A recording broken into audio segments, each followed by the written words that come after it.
In here.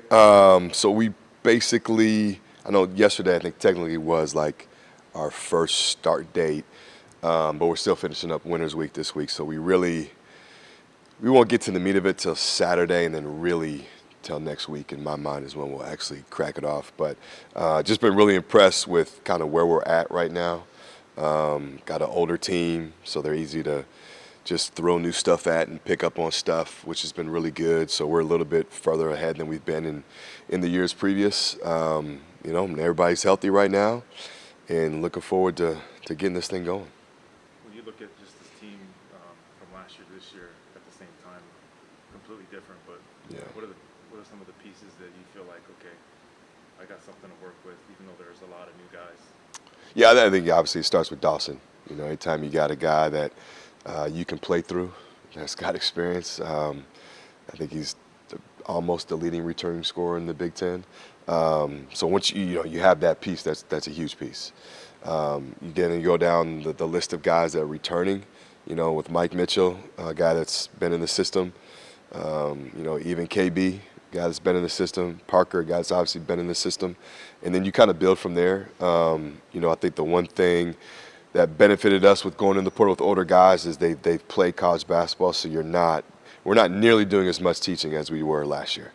I mean, not even close, and that's why we're able to be ahead on both sides of the ball so much more right now. What are you teaching the most to those seniors who've seen a lot of college basketball, but they haven't been here or the Big Ten?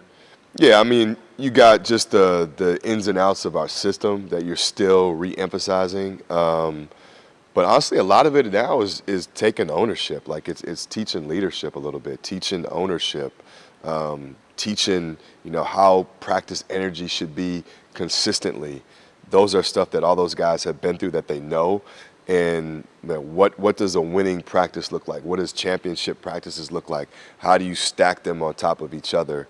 Because I think that's going to be a big part of the growth of this team is can we be as mature as our age and as the number of games we played.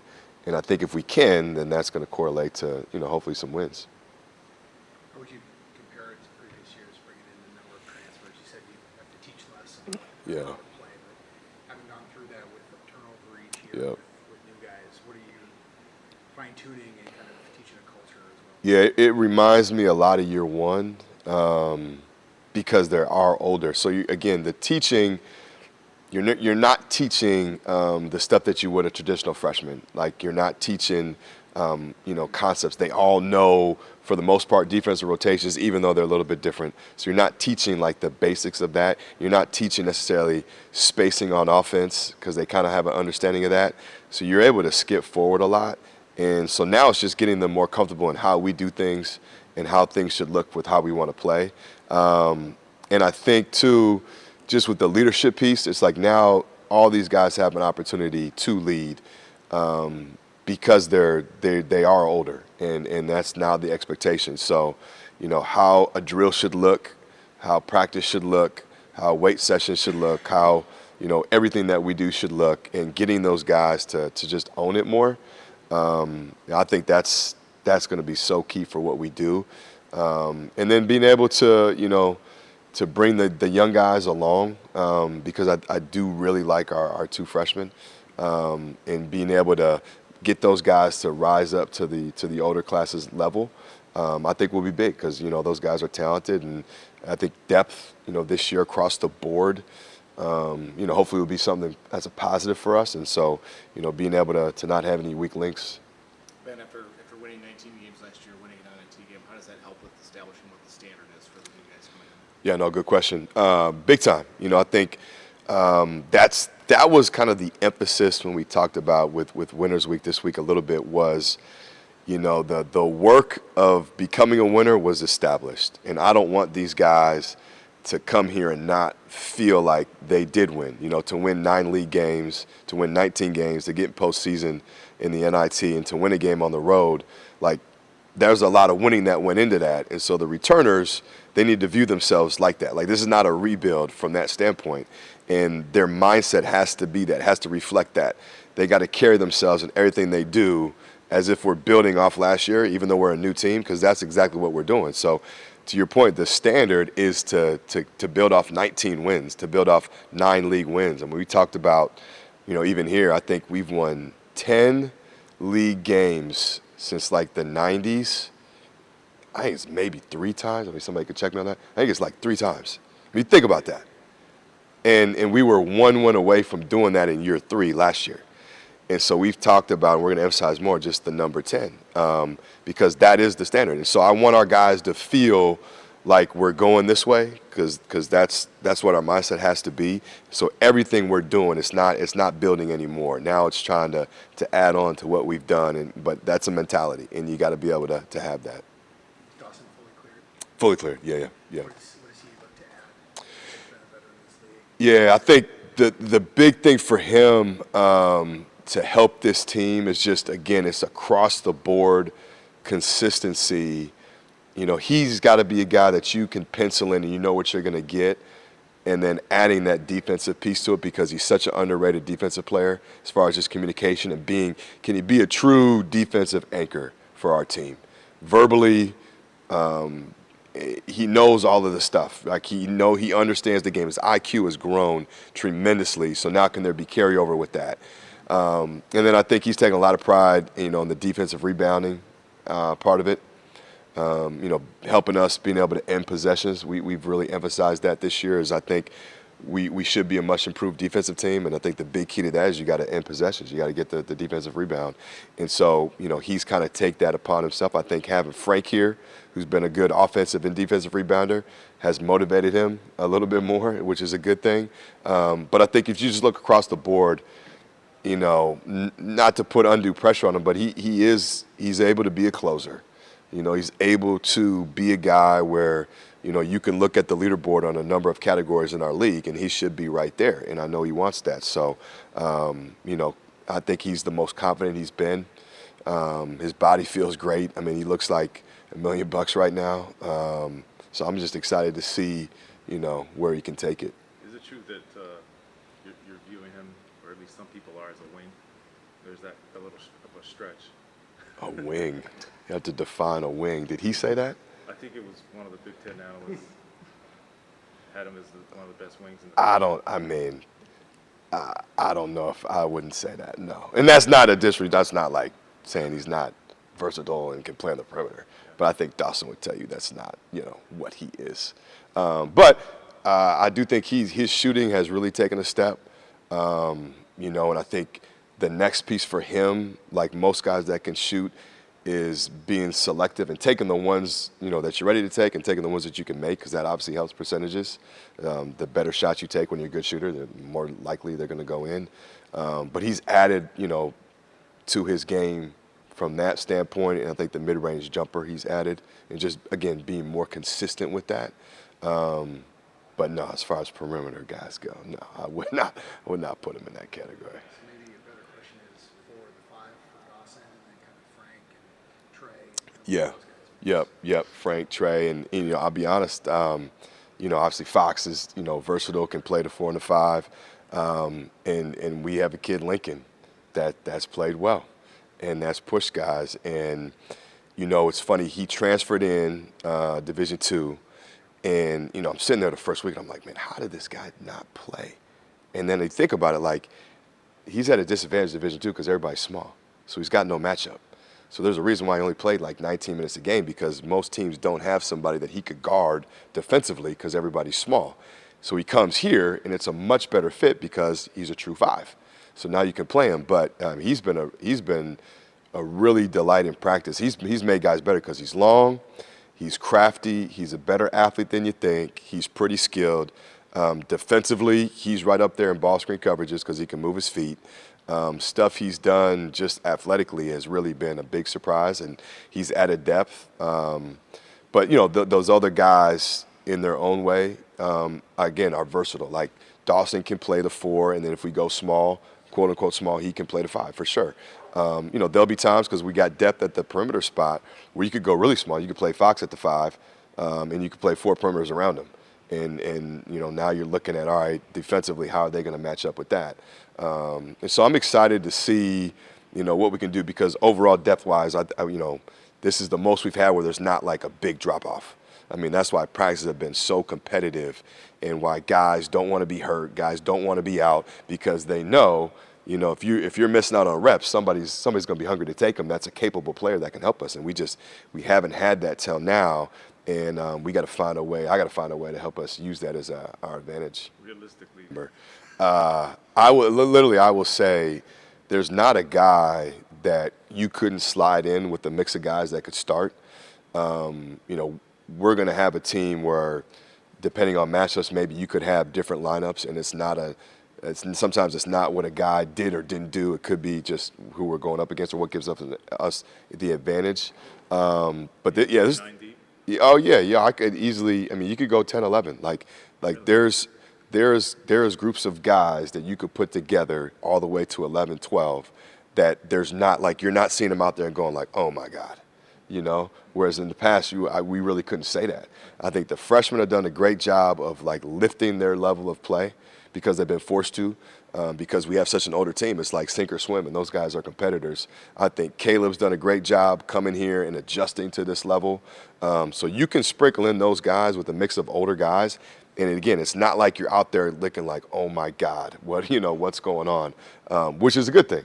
A good thing. I'm not saying we're going to do that a lot, but you got the ability to do it. And I think KB's taking a jump. You know, I think KB, he's the perfect example of when you just work and you just buy into the process of development, and you're at it every day and you're consistent with what you do, you're going to take a jump. And I think he's really taking a big jump, and I'm really hoping, and I'm pretty sure he's going to be able to help us, win some games this year.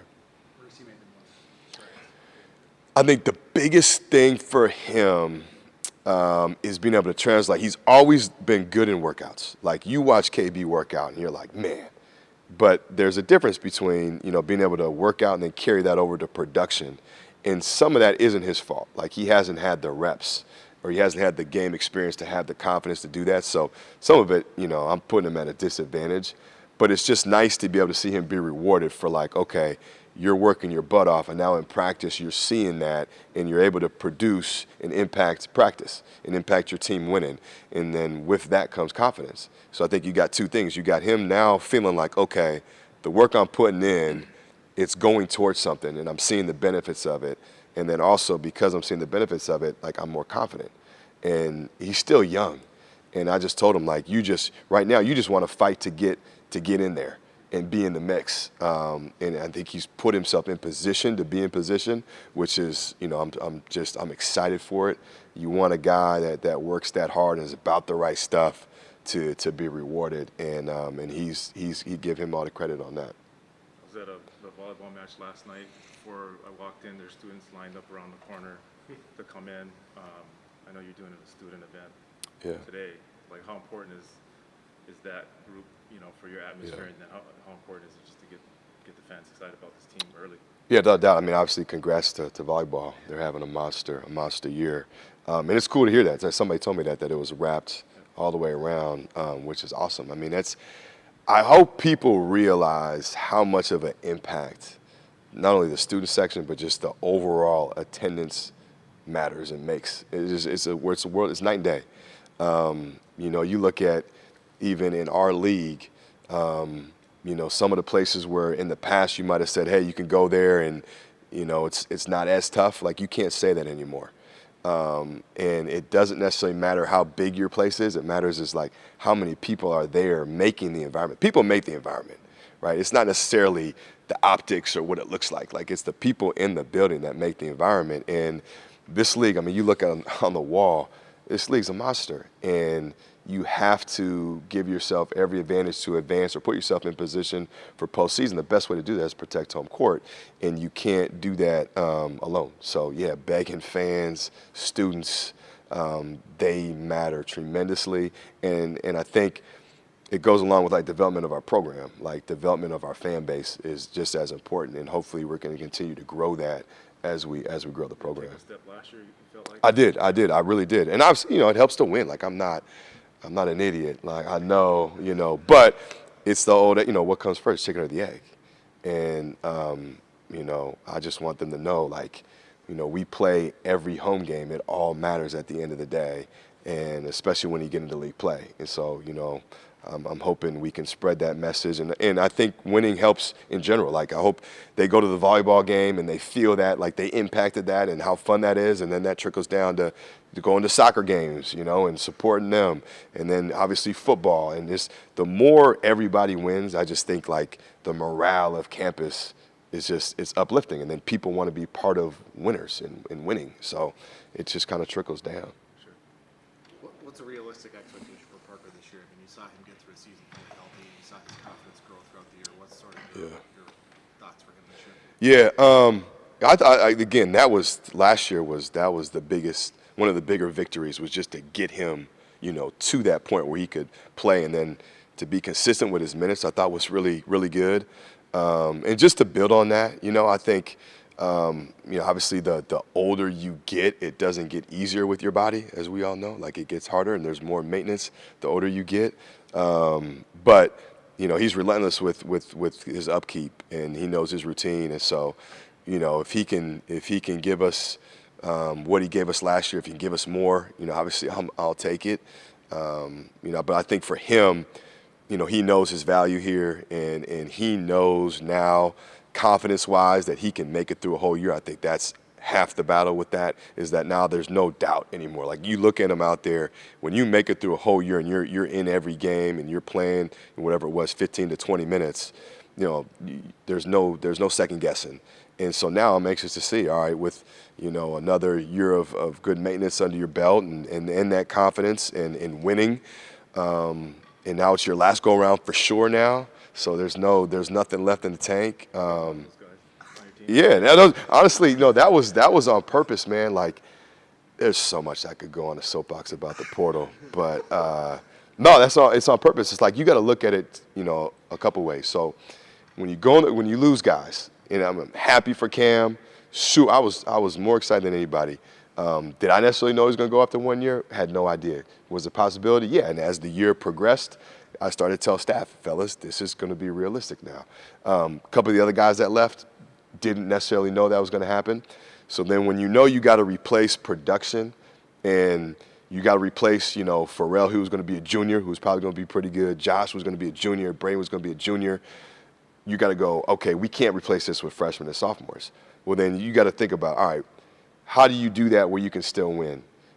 If financially you can't afford necessarily the best of the best, and you can just go pluck, another NBA type talent, then you got to think, all right, the next best thing that wins outside of talent in college basketball now is experience and age and being older. And so we combine that, and then my thought was, all right, if we're going to be old, then let's have old with urgency. Well, who has urgency? Guys who have one less year, right? And now, as a coach, selfishly, you don't have to worry about. I don't have to worry about. They ain't coming back, right? And I don't have to worry about them going to the portal. Like, they're done. And so there's urgency now, and they're going to be all in and invested. And so to me, it's kind of, for us, it's a good environment to have, where you have, a Dawson, a really good player that you can put pieces around, but you've got an older, urgent group that they know in 7-8 months this thing's done. So, like, when I tell them every day matters and every day is one less day, like, that's real life. And so you're hoping that, like, that somehow translates to, on the court productivity.